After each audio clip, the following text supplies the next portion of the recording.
Não viu ainda, né? Bastante gente aí acompanhando.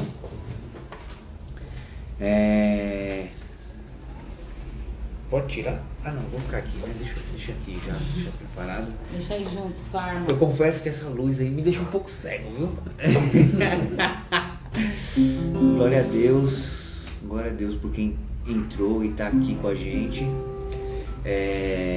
Vou tomar um pouquinho de água aqui.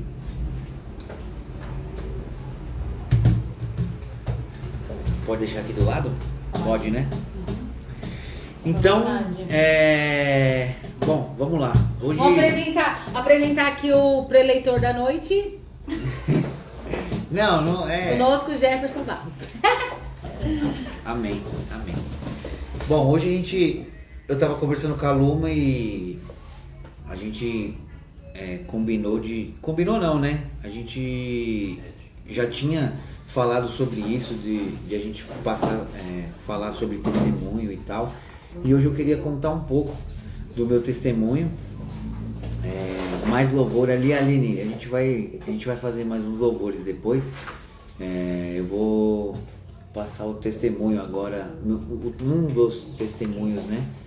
De como do meu acidente. Não sei, quem me conhece acho que já sabe do acidente que eu sofri e tudo que Deus fez na minha vida até eu me endireitar e entrar de vez pros caminhos do Senhor, né?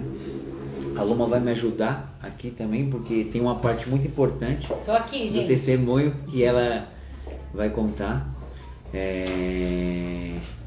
O que acontece é o seguinte, resumidamente assim, né? Porque se for contar mesmo, a gente é uma família que desde pequeno já conhece Jesus, assim, né?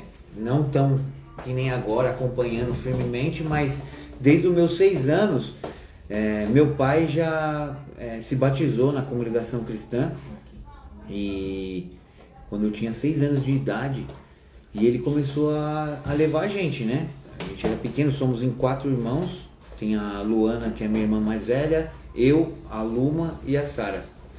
E eu tinha 6 anos nessa época, e aí ele começou a levar a gente sempre para a igreja, né? Até os meus 12 anos de idade, ele sempre me levou, sempre deixou eu junto ali com ele, me levando para a igreja e tal. Só que a partir dos 12 anos ele foi bem claro comigo e falou: olha, filho, é o seguinte, a partir de agora é pela sua vontade. Eu fiz a minha parte, que foi dos seus 6 anos, né, de quando eu me converti até esse momento aqui, aos 12, eu trouxe você, né, mesmo sem você querer, mas a partir desse momento agora é com você. Você escolhe, você, né, já está numa idade de que sabe o que é melhor para você nessa parte, né? Se é com Jesus, se não. E a mesma coisa ele fez com a Luma, a mesma coisa ele fez com a Sara. Ele sempre levou a gente. E a gente, né, como sempre, escolheu a outra rota, né? Então a partir daí eu me afastei. Eu comecei a não ir mais, ia de vez em nunca, porque minha vontade não era de estar lá, né? E beleza, passando essa parte, pulando um pouco aí, né? Pulando bons anos na minha vida. Em 2012, no dia 7 ou dia 8? Não lembro. O acidente foi no dia 8. Bom, a gente foi pra praia, combinou a galera, né? A gente bebia e tal, fazia festa. Então a gente foi pra praia. Fomos pra praia e a galera foi antes. Eu não ia pra praia nesse dia, né? Eu não fui pra praia junto com a galera no feriado do dia 7 de setembro, né? E aí, no dia 8, um outro amigo falou: não, vamos, não tem nada pra fazer aqui em São Paulo, vamos pra lá, e a gente foi. Chegando lá, a gente ficou num apartamento onde tinha piscina e tal. E aí eu lembro que nessa época eu tava tomando um remédio pra emagrecer e tal, eu tinha passado no endócrino e era um remédio forte. E ele foi bem claro comigo, ele falou: olha, tomando esse remédio você não pode beber, né? E o que a mente, né, da pessoa que tipo, tá por nada, pensou o quê? Ah, não, vou parar de tomar hoje, amanhã eu desço pra praia e eu posso beber de boa, tá tranquilo, né? Só que, chegando lá, eu fiz isso. Cheguei, comecei a beber com a galera e a gente na piscina, tal, se divertindo lá, né, tal. Na época eu fumava cigarro também, bebia, fumava e eu tava dentro da piscina, tal, e num desses mergulhos que eu tava dando lá, zoando com a galera, eu tava brincando de mergulhar lá e voltava. De repente eu tive um mal súbito dentro da piscina e ninguém viu. 7 de setembro, né, Saré? Então é isso aí. E o pessoal não chegou a ver que eu tinha desmaiado lá dentro da piscina, né? Então, a partir daquele momento que eu desmaiei ali, os médicos disseram que em torno de 3 a 5 minutos eu fiquei ali submerso, né? 7 minutos. 7 minutos? Então, 7 minutos eu fiquei submerso. E aí, a Luma, eu queria que a Luma falasse um pouco da situação lá. Você fala um pouquinho da situação depois do afogamento? Foi assim, gente. Aí ele. Pode que dá cabo nós dois. A gente tava nesse dia, aí foi assim, a gente tava todo mundo na piscina brincando, daqui a pouco a gente olhou pra trás, o Jé tava submerso assim na piscina já com o rosto, aí um amigo nosso foi pra tirar ele era bem fortão esse nosso amigo, ele foi pra tirar o Jé, e aí a gente achou que ele tava brincando, né, nessas brincadeiras de segurar o fôlego embaixo da água. E aí quando eu vi, porque a gente olhou tudo pra trás, aí eu olhei a Sara olhou pra mim, a Sara falou, Lu, Jé. Aí eu olhei a boca dele toda roxa, eles tiraram ele da piscina, na hora de tirar ele, jogar ele pra fora da piscina, ele bateu até essa parte aqui da cabeça, aqui do cucuruco aqui, e aí eu falei, meu Deus, eu falei, Jesus, o Jé tá morto. O olho dele, gente, sem brincadeira, o olho dele tava virado, assim, ele aqui tava tudo branco, a boca muito roxa. O Jé tava com uma barriga enorme, ele tava muito magro nessa época, ele tava meio fortinho assim, né, tipo, mais de ir pra academia. E ele saiu com uma barriga d'água, uma barriga assim, enorme. E aí eu olhei pra cara da Sara, assim, a Sara olhou pra minha cara, a Sara falou, Lu, tudo menos o Jé. Eu só lembro da Sara falar isso pra mim. Aí nesse momento eu saí pro banheiro, não sei, fui parar no banheiro de alguém, que aí eu já não lembro mais quem era. E eu lembro depois de uma parte da gente chegar no hospital, porque, gente, Deus fez tudo. O Senhor, naquele momento, ele preparou uma pessoa. A gente não sabia onde a gente estava, se tinha hospital, se não tinha. Eu lembro dos meus amigos enfiando o Jé no carro para sair.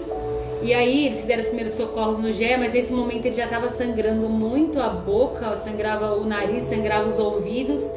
E aí eles desesperados pelo que estava acontecendo. E aí a gente chegou no hospital, porque na hora apareceu um cara de moto e falou assim, vamos que eu levo vocês. E a gente não sabe nem de onde esse cara surgiu, né? E meus amigos foram acompanhando esse cara de moto, chegou no hospital, o médico fez os primeiros socorros e eu saí com uma amiga minha, fui dirigindo pra lá, não lembro como eu cheguei nesse lugar, porque eu não sei nem como a gente sabia nem endereço, eu sei que eu cheguei lá e quando eu cheguei o médico falou assim, eu quero te ver, eu quero ver alguém da família dele. E aí a Sara tinha ficado no apartamento, que a Sara estava muito desesperada. E eu entrei para falar com o médico. E aí eu falei, meu Deus, Senhor, não deixa. E naquele momento eu comecei a clamar ao Senhor já, né? E aí, porque a gente sabia o caminho, né? E aí eu cheguei e conversei com o médico falou assim, olha, você é o que dele? Eu falei, eu sou irmã. Aí ele falou assim, eu quero seus pais aqui. Porque o seu irmão, ele tem grandes riscos de morrer agora, essa noite. Não demora muito para ele morrer. E assim, eu tenho que falar com alguém que seja responsável por ele, os pais. E aí eu falei, meu Deus, como eu vou falar isso pros meus pais? E eu olhava pro Jé na maca, assim, o Jé já tava entubado, o médico, e eu não queria olhar pra ele naquela situação. E eu falei, meu Deus, o que eu faço? E aí eu falei, Senhor, prepara alguém para falar, eu não sei, eu não consigo falar isso para os meus pais, a minha mãe vai morrer, o meu pai vai morrer lá, eu não sei como dar essa notícia. E aí o Senhor preparou tudo novamente. A minha cunhada, ela estava na praia nessa época, minha mãe confiava muito nela, ela é enfermeira, e aí ela veio até mim, me encontrou nesse hospital, e aí ela ligou para minha mãe, imediatamente o Calco, os meus pais desceram para lá.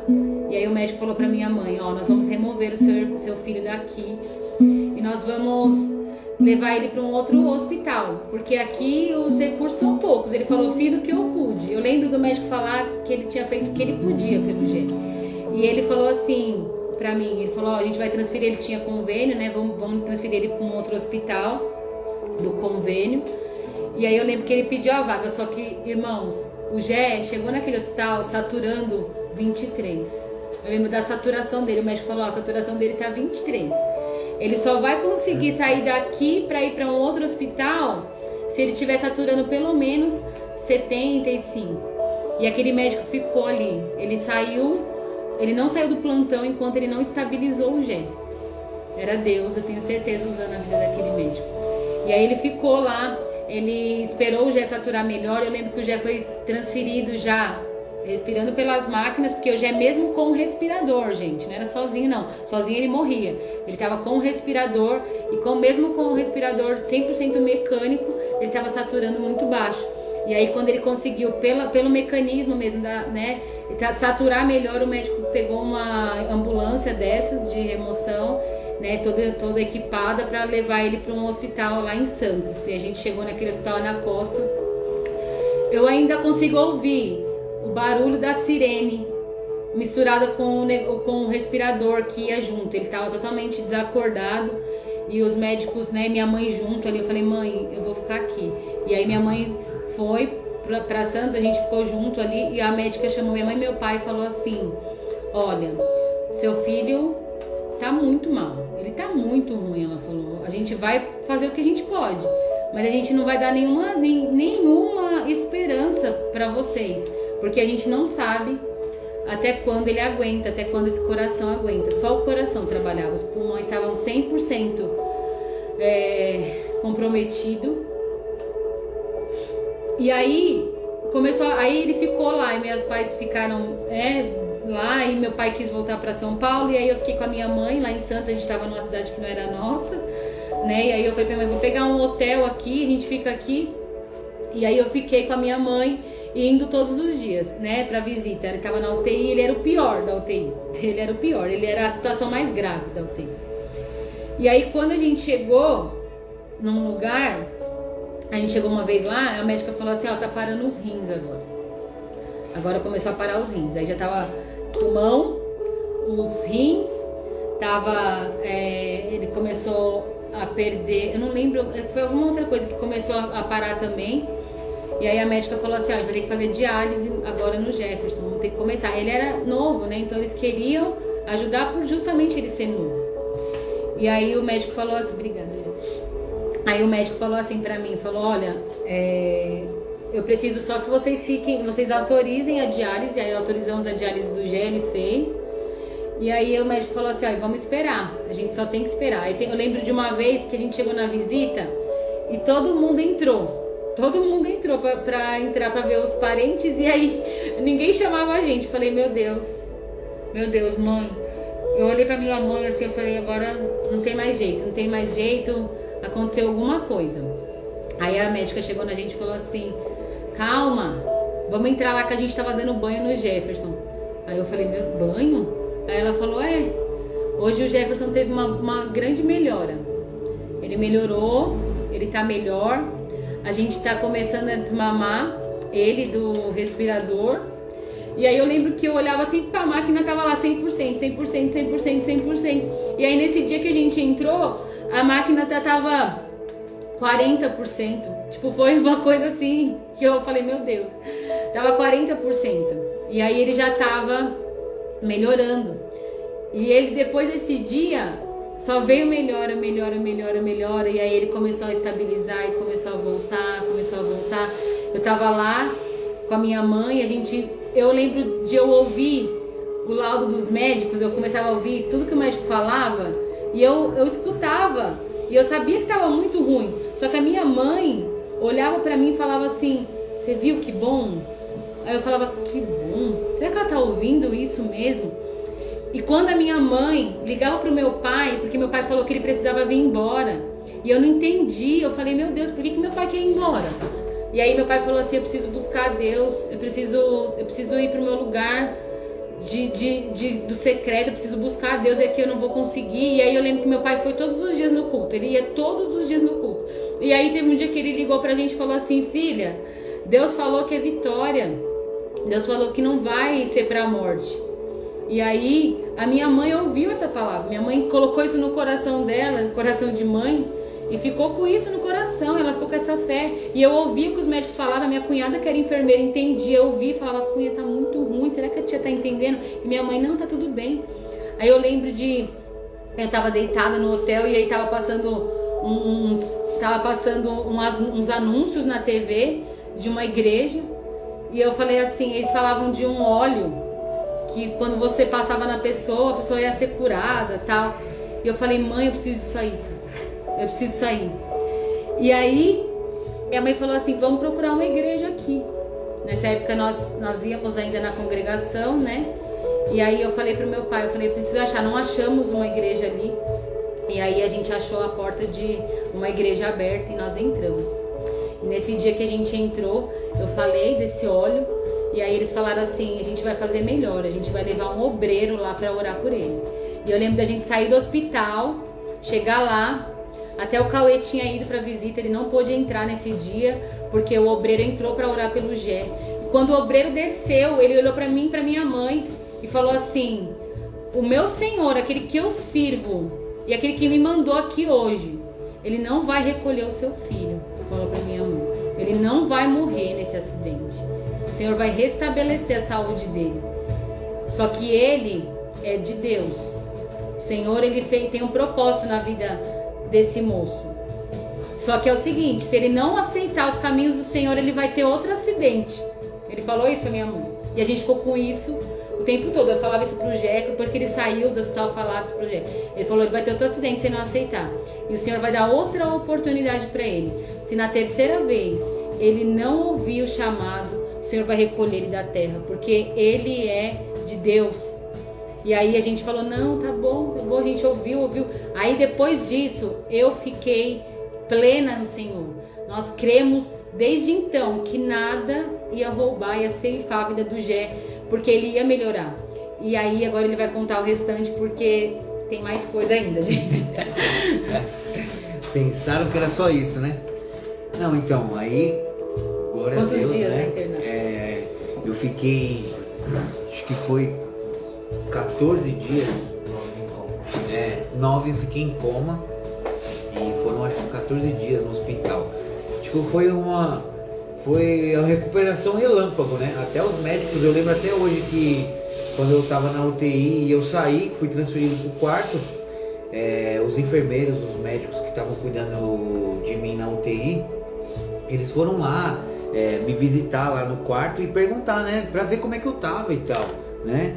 E aí eles falavam: cara, impressionante como foi rápida a sua recuperação, você entrou aqui, todo mundo achou que você veio só para cumprir tabela, né? Porque não pode morrer no pronto-socorro. Eu tava no pronto-socorro e aí me transferiram lá pro Ana Costa, que é um hospital lá de Santos. E aí achamos que... Ixi, eu esqueci de procurar, mas depois a gente posta no Stories lá. Eu tenho uma foto da parada cardíaca que eu tive de 23 minutos, né? Nesse acidente. Esquecemos de falar isso, né? É verdade. Eu tive 2 paradas cardíacas. Uma foi de 23 minutos e a outra foi de... A outra foi pouco, eu não lembro, mas eu sei que essa foi a 23 minutos. 23 minutos. E aí, tipo, os médicos falavam pra mim, falou: cara, você acredita em Deus? E eu falei: claro, lógico que eu acredito, eu sei que Deus existe e tal, eu acredito em Deus, eu só não tô indo pra igreja e tal, não tô distante, mas eu acredito. Aí eles falaram dessa forma, eu lembro até hoje, foram 3 pessoas que me marcaram muito nessa visita lá no quarto. Um enfermeiro-chefe, que era que eu lembro dele até na UTI, tipo, cuidando de mim. A fisioterapeuta, né, que depois foi lá pra mim começar a me movimentar e tal. E teve uma outra médica que foi lá também. A médica pneumologista, não, a dos rins, a nefrologista. Então, foi esses 3 que eu lembro, assim, eu não lembro mais da fisionomia deles. Eu acho que eu tinha tomado tanto remédio na época lá mas eu lembro dessas 3 pessoas indo lá e falando essa mesma coisa pra mim: você acredita em Deus? Eu falei: acredito. claro, e eles falaram, pô, então pode agradecer a Deus porque sua melhora não teve explicação científica. Não tinha como. Você era uma pessoa para estar morta já, ou o enfermeiro ainda falou para mim, pô, você começou a melhorar do nada, e aí de repente a gente falou, vai sobreviver, mas vai ficar tipo com problema na cabeça, com metade do corpo paralisado, não vai voltar ao normal, porque uma parada cardíaca de 23 minutos é muito tempo, o cérebro não aguenta, alguma coisa vai danificar, né, no corpo. E Deus estava ali a todo momento, cara, presente ali, né, cuidando de mim, cuidando da minha família, cuidando dos meus amigos que saíam daqui de São Paulo e iam pra lá me ver todo dia. Eu dou glória a Deus pela vida de cada um que estava lá, que estava presente, os que nem me conheciam, mas se juntaram numa corrente de oração. Muita gente, depois que eu saí do hospital, eu recebi muita mensagem, muita gente falando comigo, dizendo que orou, pessoas que eu nem conhecia, amigos de amigos, e foi lindo, foi tremendo o que Jesus fez. E mesmo assim, cara, eu ainda fui rebelde, mesmo depois desse milagre que Jesus fez na minha vida, eu ainda não me firmei, né, depois disso. E depois de passar uns bons anos, passei por vários outros processos da vida e problemas e tal. E aí em 2018 também eu tive um outro acidente de moto. Esse eu não vou contar tão detalhadamente, né? Mas para não estender muito. Mas também quase morri, quebrei os 2 punhos.